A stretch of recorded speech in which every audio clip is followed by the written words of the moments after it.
हरि ओं नमो भगवते वासुदेवाय। ओं नमो भगवते श्री महापुरुष अच्युतानंदाय। जय जय महापुरुष अच्युतानंद जी की जय।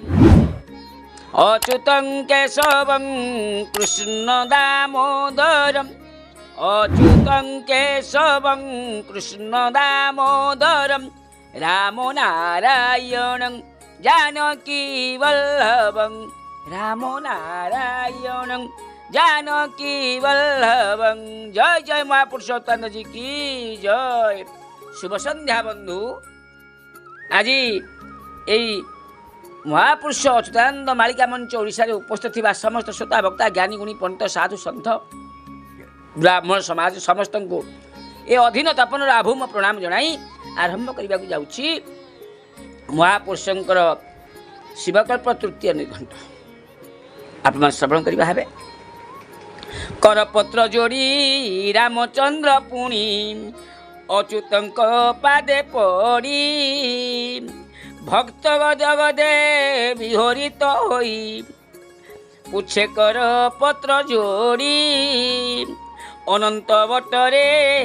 विजय करी अछ दुखी दुख तारिबाकू, ओजाचित चिते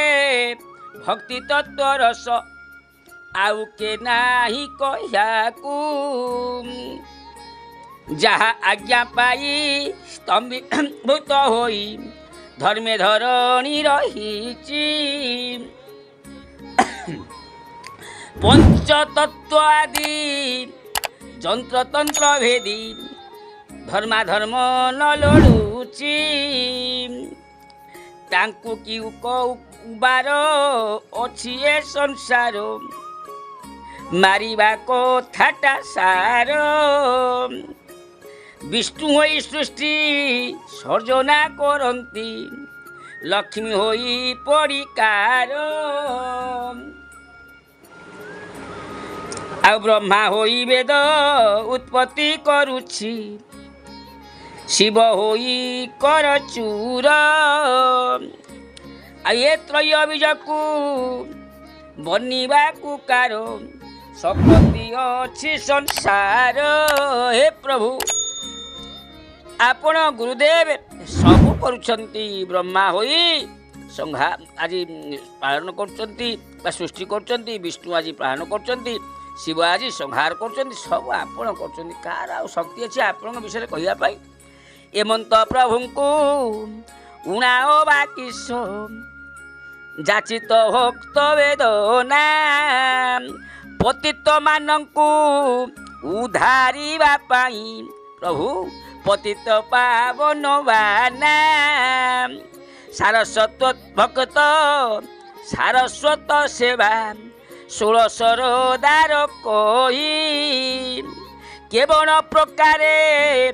देह धरी अछि कहिब प्रभु जाई, ठारगार भाषा तुम गुप्ते रखिब मोते तत्वरे बुझाई देव,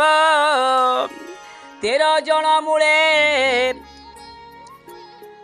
आज 13 जन मूले अच्युत वचन प्रभु पत्थर गार हेब। महापुरुष कहले रामदास कहले गुरुदेव आपन जो ठारगार मारी कहते मु किसी बुझी पारुनी, ठारगार को पछे रखिब, ठारगार भाषा को गुप्त रख, मते सात्विक तत्व बुझे दियो मुझे बुझी पारि। शुणी गुरुदेव कहती उत्तर बाबुरे ये बड़ विषम संधि, मुनि माने यार भेद न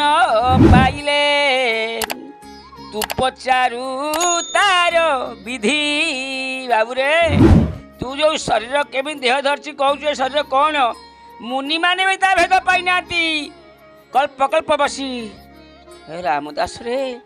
तू ये कथा मते पचारछु हौ कली काल येहू करिलार काल किंचिते कहूची संधि, प्राणी माने बड़ बड़ बड़ हेबे ଭାବି ନ ଫେରୁଛି ବୁଦ୍ଧି ମହିମାନନ୍ଦିକ ହେବ ସ୍ଥାନେ ସ୍ଥାନେ ବେଦ ଧର୍ମ ନ ରହିବ ମୂଳା କନ୍ଦମୂଳ ଅରଣ୍ୟ ଭୁଞ୍ଜିବେ ଏ କଥା ଅଟଇ ଧ୍ରୁବ ବାବୁରେ କଳି କାଳ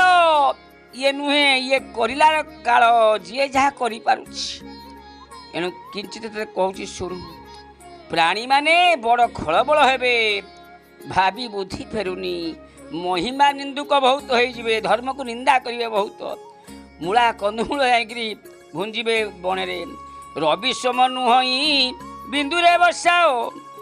ଅର୍ଦ୍ଧରଖ ନବଗ୍ରହ ତାର କଦଣ୍ଡକ କୁଣ୍ଡଳୀ ମଧ୍ୟରେ ପଞ୍ଚଭୂତ ଖଞ୍ଜି ଦିଅ ତପନ ନାମରେ ତର୍ପଣ କରିବୁ ଉର୍ଦ୍ଧ୍ୱ ସପ୍ତର୍ଷି ମଣ୍ଡଳ ତ୍ରୟ ତତ୍ତ୍ୱ ବାମେ ଚାରି ଶୂନ୍ୟ ଥିଲେ ସମୁଦ୍ର ଲଘିବ କୂଳ 22 ପାବଛେ ମୀନ ଖେଳୁଥିବେ ସିଂହାସନରେ ବରୁଣ ମକ୍କା ମଦିନାରେ ଘୋର ଯୁଦ୍ଧ ହେବ ମରିବେ ପଠାଣ ଗଣ ପୂର୍ବେ ସତ୍ୟ ଯୁଗେ 4 ଲକ୍ଷ ବର୍ଷ ତପ ଆରାଧି ବସିଲେ ଗୌତମ ମହର୍ଷି ଅହଲ୍ୟାର ପତି ତ୍ରେତୟାରେ ଜାତ ହେଲେ ଦଶୁରତ୍ନାକର ତା ନାମ ହୋଇଲା ମାଇଲା ଧନୀ ଦରିଦ୍ର କାମ ଜଡ଼ିତ ନେ ବିଷୟା ଭୁବନେ ବୁଡ଼ିଲା କାମିନୀ ହୃଦ କଳ୍ପତରୁ ଋଷି ସୁଦୟା ବହିନ ତାକୁ ନାମ ତତ୍ତ୍ୱ ବତାଇଲେ ମରା ମରା ଭୋଜି ବାଲ୍ମୀକ ମୁନି ଶେଷେ ରାମାୟଣ କଲେ ବାବୁରେ 22 ପାହାଚ ମୀନ ଖେଳିବ ସିଂହାସନରେ ବରୁଣ ମକ୍କା ମଦିନାରେ ଘୋର ଯୁଦ୍ଧ ହେବ ମରିବେ ପଠାଣ ଗଣ ପୂର୍ବେ ସତ୍ୟ ଯୁଗେ 4 ଲକ୍ଷ ବର୍ଷ ତପ ଆରାଧି ବସିଲେ ଗୌତମ ମହର୍ଷି ଅହଲ୍ୟାର ପତି ତ୍ରେତାରେ ଜାତ ହେଲେ ତ୍ରେତାରେ ଦସ୍ୟୁ ରତ୍ନାକର ନାମ ହୋଇଲା ତାଙ୍କର ମାଇଲେ ଧନୀ ଦରିଦ୍ର ଏଣୁ ଏମିତି ହେଲେ କଳ୍ପତରୁ ଋଷି ସୁଦୟା କରିବାରୁ ମରା ମରାରୁ ରାମ ରାମ ଭଜି ସେ ବାଲ୍ମୀକି ହେଇଯାଇଥିଲେ ରାମାୟଣ ଲେଖିଥିଲେ ଦ୍ୱାପର ଯୁଗରେ ମଥୁରା ନଗରେ ଉଗ୍ରେସନ ନାମ ତାର କୃଷ୍ଣ ଦର୍ଶନ ମହିମା ବିକାଶ ଧ୍ୟାନେ ରତ ନିରନ୍ତର କଳି ଯୁଗେ ତାର ଜନମନ ହୋଇଲା ପୁଣି ନାମ ନାରାୟଣ ଦାସ ତତ୍ତ୍ୱବେତା ବୋଲା ବଡ଼ ଦମ୍ଭ କଲା ନ ହୋଇଲା ହରି ବଂଶ ସେହି ନାରାୟଣ ମାତୁଳ ବଂଶରେ ବ୍ରାହ୍ମଣ କୂଳରେ ଜନ୍ମ ଅରକେଣ୍ଡ ଗ୍ରାମେ କାଠ ଯୋଡ଼ି କୂଳେ ଶାରଦା ମଣ୍ଡଳେ ପୁଣ ଦାସ ଦାସଙ୍କର ନୀତି ଶିଷ୍ୟ ହେବ ତାଙ୍କ ବଂଶେ ଉତ୍ପତ୍ତି ନିତ୍ୟାନନ୍ଦ ନାମ ହୋଇବ ତାହାର କବିତା ଚାତୁରୀ ଅତି ବାବୁରେ ଦ୍ୱାପର ଯୁଗରେ ସେ କ'ଣ ହେଲା ମଥୁରାରେ ଉଗ୍ରେସନ ହେଲେ ଜନ୍ମ କୃଷ୍ଣ ଦର୍ଶନରେ ଧ୍ୟାନରତ ରହିଲେ ନିରନ୍ତର କଳି ଯୁଗରେ ନାମ ହେଲା କ'ଣ ନା ନାରାୟଣ ଦାସ ତତ୍ତ୍ୱବେତା ବଡ଼ ଦମ୍ଭ କଲା ହୁଇବା ହରିବଂଶ ଲେଖିଲେ ନାରାୟଣ ଦାସ ସେଇ ନାରାୟଣ ମାତୁଳ ବଂଶରେ ବ୍ରାହ୍ମଣ କୂଳେ ଜନ୍ମ ହେଲେ ଅରକେଣ୍ଡ ଗ୍ରାମ କାଠଯୋଡ଼ି କୂଳେ ଶାରଦା ମଣ୍ଡଳରେ ଦାସ ଦାସଙ୍କର ନୀତି ନାତି ଶିଷ୍ୟ ହେବ ତାଙ୍କର ବଂଶରେ ଉତ୍ପତ୍ତି ଆଉ ନିତ୍ୟାନନ୍ଦ ନାମ ହେବ ତାଙ୍କର କବିତା ଚାତୁରୀ ଆରତ ଧ୍ୱଂସନ ଗ୍ରନ୍ଥକ ଲେଖିବ ଦାରୁ ବ୍ରହ୍ମଙ୍କ ଜଣାଣ ମାଳାର ଧର୍ମରେ ସେହି ଜନମିବ ଏ କଥା ନିଶ୍ଚୟ ଜାଣ ତିଳକ ବର୍ତ୍ତ କୂଳେ ଜନମିବ ନରପା ଗ୍ରାମରେ ଜାଣ ବାବୁରେ ତିଳ କୈବର୍ତ୍ତ କୂଳେ ଜନ୍ମିବ ନରପା ଗ୍ରାମରେ କଇଁଶିରା ଦାସ ସିଦ୍ଧ ସମାଧିକି ପୂଜି ହେବ ପୂଜ୍ୟବାନ ନରସିଂହପୁରେ ଶିଶୁ ଅନନ୍ତ ଯେ ଉଦୟ ହୋଇବେ ବେଳେ ଚକ୍ରଧର ଦାସ ନାମ ହୋଇଥିବ ଗୁପତେ ରଖିବ ବାଳେ ଅରକ୍ଷିତ ଦୀକ୍ଷା ଅଘୋର ନୀତିକୁ ଶିଶୁ ଆଚରିଣ ଥିବେ ଏକ ଶିଷ୍ୟ ତାଙ୍କ ବେନିଶିଷ୍ୟ ନାହିଁ ସେ ପାଗଳରେ ଦିନ ନେବେ। ସପ୍ତାକ୍ଷର ପ୍ରାନ୍ତ ମୂଳ ନିମାକ୍ଷରେ ଦକ୍ଷିଣରେ ସିଂହ ପ୍ରାନ୍ତ ଉକାର ବଇଠି ନିମ୍ନରେ ଥୋଇନ ନାମ ନିଧି କରନ୍ତ ମଠ ନିତ୍ୟ ତାର ଗୁପତ ରହିଲା ରାମରେ ତୁ ଭକତଙ୍କୁ ପଚାରିବୁ ବ୍ରାହ୍ମଣ କୂଳରେ ନିରଞ୍ଜନ ହେବ ପ୍ରାଚୀ କୂଳରେ ଭେଟିବୁ ତାଙ୍କ ଗୁରୁଙ୍କର ଜନମ କହିବା ଚିଲିକାର ଉତ୍ତରରେ ଅଭିନ୍ନ ସୁନ୍ଦର ନାମ ହୋଇଥିବ ହେତୁ କରିବୁ କୁମରେ। ଅଭିରାମ ପରମହଂସ ଜନ୍ମ ହୋଇଥିବେ ତାଙ୍କ ଗୁରୁ ଲକ୍ଷ୍ୟ ଶିଷ୍ୟ ଯେଉଁ ଦିନ ପୂର୍ଣ୍ଣ ହେବ ସେଦିନ ଛାଡ଼ିବ ଦେହ ବୀରସିଂହ ଦେବ ହେତୁ ତାଙ୍କୁ ଦେବ ଋତୁ ପଞ୍ଚହୁତେ ଥୁଅ। ବାବୁରେ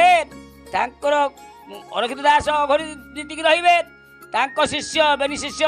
ପାଗଳ ଦିନ ନେବେ ସପ୍ତାକ୍ଷର ପ୍ରାନ୍ତ ମୂଳ ନିମାକ୍ଷର ଦକ୍ଷିଣରେ ସିଂହ ପ୍ରାନ୍ତ ଉକାର ବୈଠି ନିମ୍ନରେ ଥୋଇଣ ନାମ ବିଧି କରି ଅନ୍ତ ମଠ ନୀତି ତାଙ୍କ ଗୁପ୍ତ ରହିବ ଭକ୍ତ କହିଦେବେ ବ୍ରାହ୍ମଣ କୂଳରେ ନିରଞ୍ଜନ ହେବ ପ୍ରାଚୀ କୂଳରେ ଭେଟିବୁ ତାଙ୍କ ଗୁରୁଙ୍କ ଜନ୍ମ କହିବା ଚିଲିକା ଉତ୍ତରରେ ତାଙ୍କର ନାଁ ତ ଅଭିନ୍ନ ସୁନ୍ଦର ଠାକୁର ଅଭିରାମ ପରମହଂସ ଜନ୍ମ ହୋଇଥିବେ ତାଙ୍କ ଗୁରୁ ଲକ୍ଷ୍ୟ ଶିଷ୍ୟ ଜନ୍ମ ପୂର୍ଣ୍ଣ ହେବେ ସେଇଦିନ ଦେହ ଛାଡ଼ିବେ ତାଙ୍କୁ ଆଜି ବୀରସିଂହ ଦେବ ସମ୍ମାନ ଦେବ ସମ୍ମାନ କରିବ ଭକ୍ତି କରିବ ଗୁରୁ ଭାବ ସୁନ୍ଦର କଥା ଆଜ୍ଞା। 5 ଜଣ ଶିଷ୍ୟ ମୁକ୍ତି ପାଇବେ ସର୍ବେ ଯିବେ ଖର୍ପରରେ କରମଳା ନାମ ବିଖ୍ୟାତ ହୋଇବ ଶ୍ରୀକ୍ଷେତ୍ର ହୋଇବ ଥରେ ଅଭିରାମଷ୍ଟକ ସକଳେ ପଢ଼ିବେ ନାମ ହେବ ବଡ଼ ଟେକ ମୂଳ ପଦାର୍ଥରୁ ଅନେକ ସରିବ ନ ଜାଣିବେ ଅବିବେକ ଅନେକ ଶାସ୍ତ୍ର ପୁରାଣ ଲେଖିବ ସିଦ୍ଧାନ୍ତ ବଚନ ତାର ପରମହଂସ ଯେ ନାମ ଭଣାଇବ ସର୍ବେ ଡାକିବେ ଠାକୁର ସମସ୍ତେ କହିବେ ଠାକୁର ଅଭିରାମ ପରମହଂସ ଏଣୁ ଅଭିରାମ ଷ୍ଟକ ସକଳେ ପଢ଼ିବେ ତା ନାଁ ବଡ଼ ଟେକ ହେବ ତାର ଜନ୍ମ କଥା ନ ଜାଣିବେ କେହି ମାୟାରେ ମୋହିତ ହେବେ ମାତଙ୍ଗୀ ସାଧକ ଭବ ପୂଜା କରି ବହୁ କରଣୀ କାଟିବେ ମାତଳି ସାଧକ ମାଙ୍କ ସାଧକ ନେମାଳ ଗ୍ରାମରେ ପ୍ରଣବ ଯଜ୍ଞରେ ସେ ନିଶ୍ଚୟ ଯଜ୍ଞ ହୋତ୍ରୀ ହେବ 400 ମାଣ ଘେନିନ ରାସ ସେ ରତ୍ନବଟରେ କରିବ ଅଭିରାମ ପରମହଂସ ନେମାଳ ଗାଦିରେ 400 ମାଣ ଘେନି ରାହାସ କରିବେ ଏଣୁ କେତେ ସୁନ୍ଦର କଥା ଏତେ ସମୟ ହେଇଗଲାଣି ପୁଣି ଆଉ ଏକ କ୍ଲିପ୍ ଦେଖିବା। हरि ओम सर्वे भवन्तु सुखिनः सर्वे सन्तु निरामयाः सर्वे भद्राणि पश्यन्तु मां कश्चित् भाव भवतु शान्तिः शान्तिः शान्तिः। जय जय महापुरुष तत्व जी की जय। हरि ओम तत्सत् हरि ओम तत्सत् हरि ओम तत्सत्।